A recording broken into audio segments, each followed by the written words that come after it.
Hola, mi nombre es Carla Fernández y hoy hablaremos sobre la filosofía latinoamericana.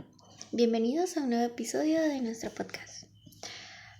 Para este periodo es una historia un poco larga, así que lo vamos a dividir en tres grandes etapas, que sería el periodo precolonial, el periodo colonial y el contemporáneo. Pero antes de empezar con esta travesía, quisiera hacerle unas preguntas a mis compañeras. ¿Creen que la filosofía solamente sirve para responder preguntas difíciles o también pueden ayudarnos a entender los problemas que vivimos actualmente? Yo pienso que la filosofía sigue siendo muy útil porque nos ayuda a analizar nuestra realidad, cuestionar lo que sucede a nuestro alrededor y buscar soluciones. Aunque muchas ideas nacieron hace siglos, todavía nos hace reflexionar sobre temas como la justicia, la igualdad o la educación. Exactamente, y eso es precisamente lo interesante de la filosofía latinoamericana. Siempre intentó responder los problemas que vivía la sociedad de cada época. Entonces comencemos con la primera etapa. Cuando hablamos de periodo precolonial, ¿a qué época nos estamos refiriendo? Nos referimos al tiempo anterior a 1492, es decir, antes de la llegada de los españoles a América. En ese momento existían civilizaciones muy avanzadas como la maya, la méxica y la inca, mientras que Europa vivía en la Edad Media. Estos pueblos desarrollaban conocimientos sobre la astronomía, agricultura y organización política. No eran filósofos como los conocemos actualmente. La sabiduría era transmitida por gobernantes, sacerdotes, maestros llamados amautas. En el caso de los incas, tlamatine, entre los naús, ellos enseñaban valores, explicaban el origen del universo y orientaban la vida de la comunidad. Hola, soy Margarita Moreno López y quisiera empezar con una pregunta. ¿Ustedes creen que la filosofía nació solo en Grecia? La respuesta es no. Miles de kilómetros al otro lado del mundo y siglos antes de que llegaran los europeos, nuestros pueblos ya se hacían las preguntas más profundas. Preguntas como ¿qué es la verdad? ¿Qué es el ser humano? ¿Qué es el tiempo? Y hoy quiero presentarles a tres de los pensamientos más importantes de la filosofía latinoamericana precolonial.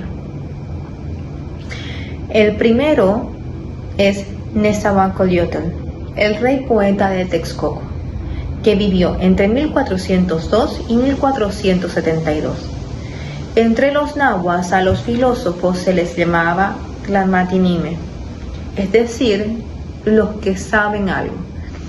Y su misión era literalmente poner un espejo delante de los otros para que cada uno se conociera a sí mismo. Nezahualcóyotl vivía angustiado por una idea. La vida es fugaz. Él decía, ¿acaso de verdad se vive con raíz en la tierra? Y aquí viene lo más filosófico. Para los nahuas, decir algo verdadero era muy difícil, porque nada en la tierra parece tener raíz firme. Su única salida fue la flor y el canto. Esta idea de que solo a través del arte y la poesía el ser humano puede rozar la verdad y dejar algo que no muera. El segundo pensamiento viene del mundo maya. Sus sacerdotes sabios, los Akin, fueron astrónomos y matemáticos capaces de predecir eclipses. Y su idea del tiempo era revolucionaria. El tiempo no es una línea recta que avanza, sino ciclos que regresan. Pasado y futuro se enrollan sobre sí mismos. Pero lo más filosófico está en su libro sagrado, el Popol Vuh. Allí los dioses intentan crear al ser humano varias veces. Primero de barro, pero este se deshace.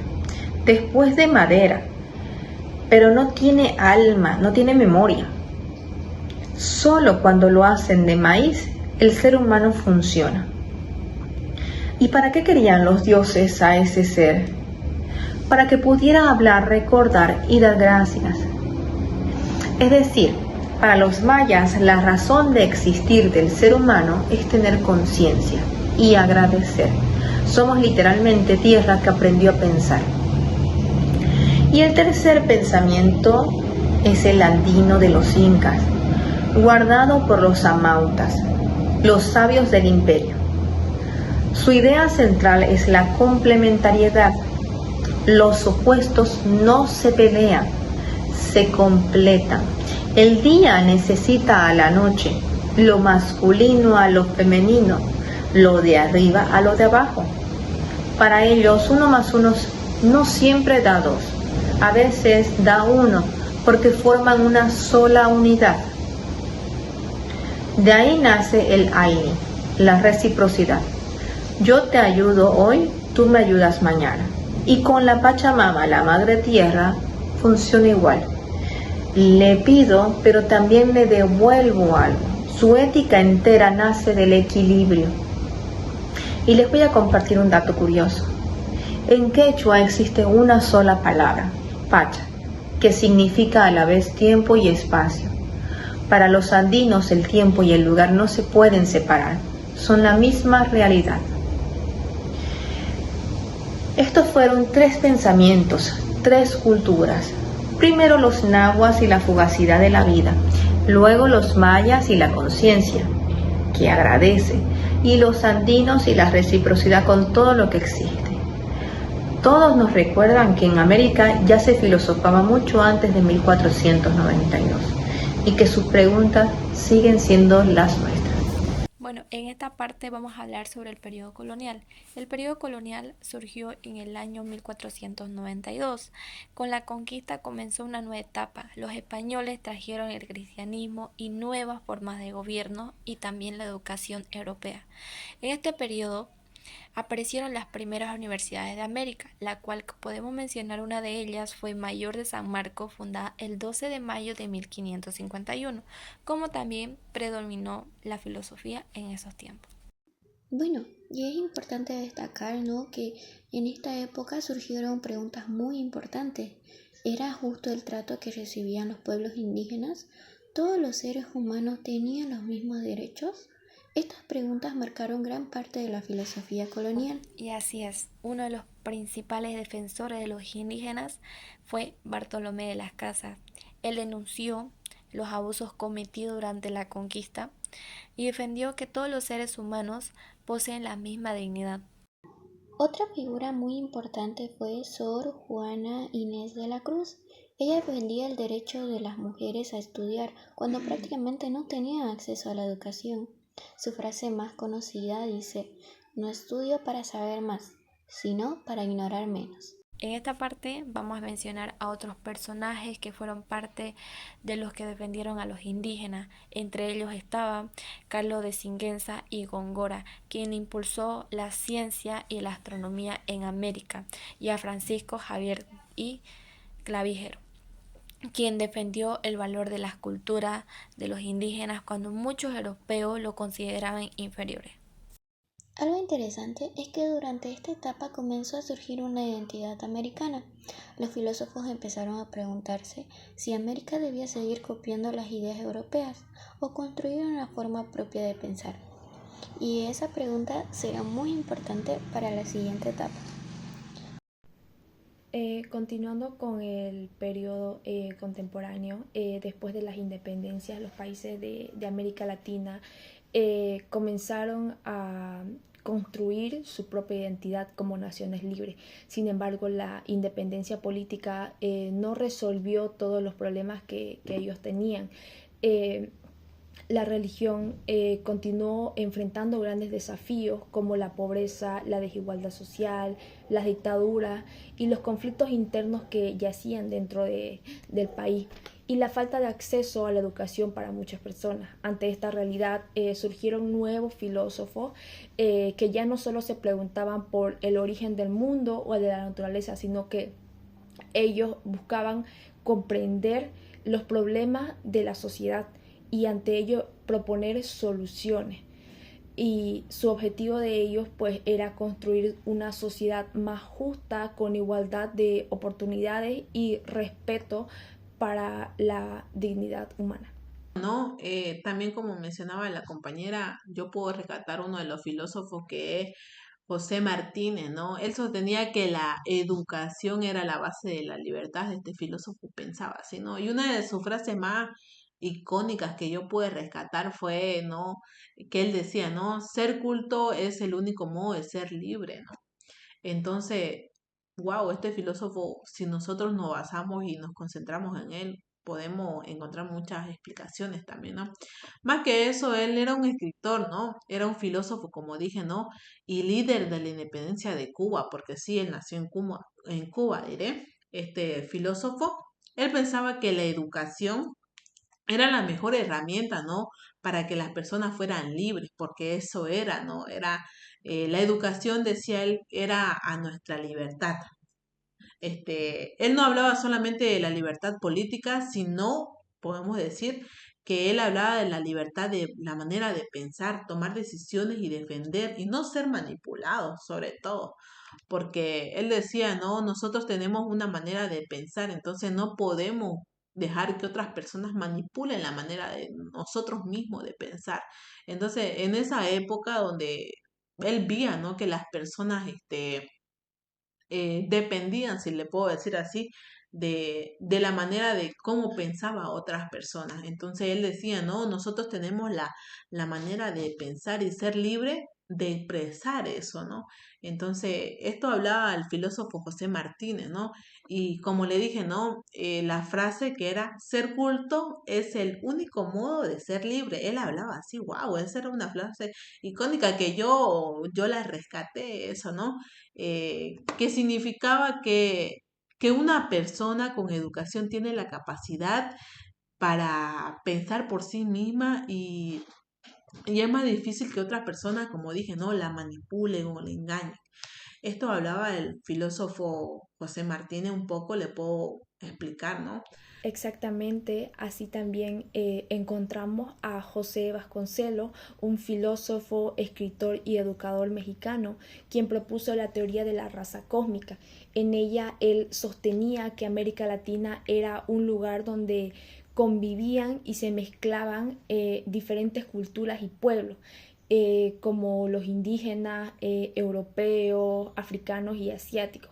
Para Vasconcelos, esta diversidad cultural no era un signo de debilidad, sino de fortaleza, porque permitía formar una identidad latinoamericana rica, diversa y única. Él creía que el mestizaje representaba una oportunidad para construir una sociedad basada en la integración y el respeto entre los diferentes pueblos. También hay otro filósofo que igual puedo rescatar, que era Leopoldo Sea. Él era un filósofo mexicano, ¿no? Él decía que América Latina debía desarrollar una filosofía propia, basada en su propia historia y en sus problemas, ¿no? No basada en repetir ideas europeas, ¿no? Sino tener nuestra propia filosofía nosotros como latinoamericanos. Entonces, como dije, ¿no? Leopoldo era un filósofo mexicano que defendía que América Latina debía de pensar su propia realidad, o sea, de ver esa realidad. Disculpa. Él decía que también nuestros problemas son diferentes a los de Europa, ¿no? No solamente era como que Europa tiene esos problemas y también nosotros lo tenemos, ¿no? Él quería ver quería que los filósofos hablen, ¿no? De lo que pasaba realmente en Latinoamérica. Por ejemplo, la pobreza, la desigualdad, los pueblos indígenas, la educación, o sea, él quería que se hable de eso de Latinoamérica, no solamente de Europa, sino ver la identidad de América Latina, ¿no? No solamente copiar ideas o adaptar a una realidad que los latinoamericanos no estábamos viviendo. Eh, este, Porque en la sociedad que vivimos había problemas diferentes, ¿no? Entonces él pensaba, Leopoldo, que la filosofía debía ayudar y a comprender y a resolver los problemas, ¿no? De específico de Latinoamérica, en lugar de limitarse a repetir ideas creadas por otros contextos, ¿no? De los filósofos que solamente se basaban en Europa, en las creencias que ellos tenían, en todo eso. Entonces, nosotros como latinoamericanos, entonces nos acoplábamos a lo que era la manera de pensar, de lo que decían los filósofos, ¿no? Entonces, de la cultura. Entonces, más que eso, Leopoldo Sea buscaba la identidad de Latinoamérica, como lo dije, ¿no? Entonces, era alguien que buscaba esa identidad para que nosotros mismos como latinoamericanos veamos y también se nos pueda escuchar de los problemas y de las cosas que vivíamos, ¿no? Entonces, eso puedo rescatar porque él hablaba muchas cosas también. Era un filósofo, wow, extraordinario, como yo le puedo decir. Yo que estuve investigando un poco sobre él, de su vida, de su realidad, entonces pude ver de lo que él pensaba en sus pensamientos. Y bueno, ¿no? Eso le puedo rescatar de Leopoldo Sea. Exactamente, un filósofo muy importante, Leopoldo Sea, y también así encontramos a Enrique Dussel, uno de los filósofos latinoamericanos más importantes de hoy en día, de la actualidad, y fundador de la filosofía de la liberación. Dussel afirmaba que la filosofía debía partir de la realidad de las personas más pobres y más vulnerables, en lugar de limitarse a solo teorías abstractas. Según él, el verdadero propósito de la filosofía es ayudar a transformar la sociedad y defender la dignidad humana y combatir las injusticias. Sus ideas han influido en áreas como la ética, la educación, la política y los derechos humanos, convirtiéndose en un referente del pensamiento latinoamericano contemporáneo. Y no, pues cómo no mencionar también a un extraordinario, si yo le puedo decir así, ¿no? Es mi manera de poder decirlo, ¿no? Que era también Paulo Freire, que era un brasilero. Eh, este también fue quien revolucionó la educación con una idea muy sencilla, pero poderosa, ¿no? También él, nadie educaba a nadie, decía, si no me equivoco, sí, él decía, nadie puede educar a nadie, todos podemos aprender juntos. Él creía que aprender no era memorizar, sino desarrollar pensamiento crítico para transformar la realidad. Entonces, él no quería que solamente nosotros, le doy a dar un ejemplo, no quería que solamente el maestro venga y enseñe y enseñe y enseñe. Entonces el alumno, ¿qué era lo que hacía? Era memorizar, esto se hace, esto pasó, entonces esto. No, él quería que más allá tenga un diálogo el maestro con el alumno, que también el alumno sea escuchado, no solamente basarnos en las explicaciones, y yo, ¿cómo puedo decir también, o esto? Entonces, él se basaba a eso, ¿no? Como dije, ¿no?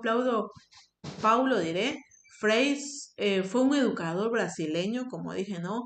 Que propuso también diferentes maneras de enseñar.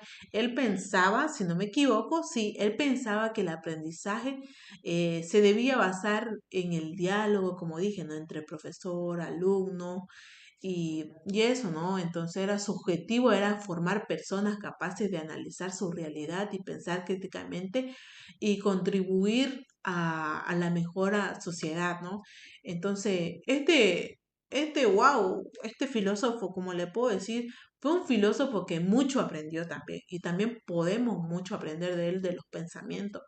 Era un filósofo que en su época él era de una sociedad media, si se le puede decir así. Bueno, sí, porque había, como le digo, la alta sociedad, la media y la baja sociedad. Entonces él estaba en la media sociedad. Su mamá era ama de casa y su papá era un comandante del ejército. Entonces, ¿qué pasó? Que ese de ser comandante, su papá falleció. ¿Y qué pasó? Que ellos tuvieron que sustentarse porque él, claro, tenía aparte más hermanos. Entonces, ¿qué pasó? Que él tuvo que dejar los estudios para poder ir a trabajar y ayudar en la casa. Él fue un periodista terminó, fue un abogado, diré, fue un abogado, pero no lo ejerció eso, sino más se basaba, porque le encantaba la filosofía, entonces más se basaba en los pensamientos, en muchas cosas, ¿no? De ver esa realidad para que en esa época se pueda ver lo que era realidad y lo que era falso, ¿no? Poder distinguir eso. Entonces, ¿qué pasó? Que, si no me equivoco, este filósofo también hizo una plataforma donde podíamos basarnos a la educación, poder aprender nosotros a escribir y escuchar. Entonces, ¿qué pasaba? Que en esa época la persona que no sabía escribir ni leer, entonces no podía votar. Nosotros tenemos, claro, para elegir a un presidente tenemos que votar, ¿no? En esta época, si no sabías ni leer ni escribir, entonces no podías votar. ¿Qué él hizo? Que una plataforma pudiera ver las personas que entre, si no me equivoco, millones y millones de personas, bueno, no le digo así millones, pero pudo en 3 meses a aprender a escribir y a leer. Igual fue algo sorprendente porque muchas personas pudieron a través de esa plataforma poder leer y escribir. ¿Y qué pasó? Que esto no le gustó al gobierno, pues no, ¿a quién le va a gustar, digamos, cuando tú tienes conocimientos y sabes ya lo que es la realidad y de lo que vas a vivir? Entonces, más que eso, por ejemplo, le pongo, él decía ladrillo, entonces se llama a escribir ladrillo y a poder leer ladrillo también, ¿no? Pero más allá, él decía, ¿qué puede hacer este ladrillo? Este ladrillo es construido por cemento, digámosle así, ¿no? Por cemento. ¿Qué hace este ladrillo? Puede construir casa. Entonces, ¿qué personas pueden construir sus casas con ladrillos y otras no? Entonces, eso distinguía mucho de él, o sea, la manera de que hacía ver a las otras personas de la manera de pensar, ¿no? Entonces, ¿qué pasó? Que a eso no le gustó al gobierno, no. Vamos a hacer esto, porque él está haciendo que la gente vea ya pues la realidad, ¿no? Y no solamente tenga eso de que limitarse a poder decir lo que ellos pensaban, sino que ya poder atreverse a decir muchas cosas. Entonces, ¿qué pasó con este filósofo Paulo? Que lo metieron preso. Lo metieron preso 73 días, pero lo torturaron a full, digamos, una tortura que a nadie se la deseo, ¿no? Entonces, ¿qué pasó? Que cuando él salió, lo exiliaron, él fue a vivir como inmigrante a Chile, a Bolivia, entonces, pero tampoco nunca bajó la guardia de la manera de pensar, de cómo él pensaba y de cómo él quería que vean las personas, ¿no? Wow, podemos rescatar muchas cosas de este filósofo diré. Entonces, la manera de que él, de ver, ¿no? Del pensar. Entonces, como he mencionado, 3 filósofos voy a decir, ¿no? Por ejemplo, José Martínez, él se basaba más a la educación que nos hace libre, digamos, tener una educación libre. Y Leopoldo, o sea, más se basaba en lo que era América Latina debería desarrollar una filosofía basada en su propia realidad y historias y problemas. Entonces eso se basaba, o eso era su manera de pensar de Leopoldo Sea, ¿no? Y de Paulo Freire podemos decir que la educación, la manera de él que veía en su pensamiento, era la educación debe formar personas críticas, no solo personas que memoricen información, sino que vean más allá y puedan también ellos poder dialogar y decir muchas cosas. Entonces, esos no, mi queridas compañeras, les puedo rescatar y decir de estos filósofos igual. Y bueno, no, espero que también puedan ver y más de lo que yo estoy diciendo también ustedes puedan ir a investigar de estos filósofos, ¿no? Bueno, que son un montón de filósofos que hay. Bueno, eso sería todo, mis queridas compañeras, y gracias. Muy bien, y concluyendo, después de escuchar estas 3 etapas me surge una pregunta. ¿Qué tienen en común todos estos filósofos? Creo que lo que tienen en común todos estos filósofos es que aunque ellos vivieron en épocas muy distintas, todos intentaron responder a preguntas que ellos, bueno, tenían en su época. Por ejemplo, en la época precolonial buscaban comprender la naturaleza, el porqué de las cosas. En cambio, en la época colonial ellos defendían ya la dignidad humana. Y en la etapa actual, contemporánea, ellos luchaban y luchan hoy en día por la justicia social, la educación y la identidad latinoamericana. Como también existe una diferencia importante, mientras la filosofía colonial estaba muy influenciada por Europa, la filosofía contemporánea buscaba una voz propia por América Latina. Y muchas de esas ideas siguen siendo actuales. Todavía hablamos de derechos humanos, igualdad, respeto a los pueblos indígenas, educación y protección del medio ambiente. Bueno, y para cerrar, hoy aprendimos que la filosofía latinoamericana no es simplemente una copia de otras corrientes, sino una tradición rica y diversa que nació de las experiencias de nuestros pueblos. Desde los sabios indígenas hasta los filósofos contemporáneos, todos aportaron ideas que sigan ayudándonos a comprender nuestra realidad. Esperamos que este recorrido haya sido muy interesante y que motive a nuestros oyentes a seguir descubriendo la historia del pensamiento latinoamericano. Muchas gracias por acompañarnos y hasta un próximo episodio. Bye bye.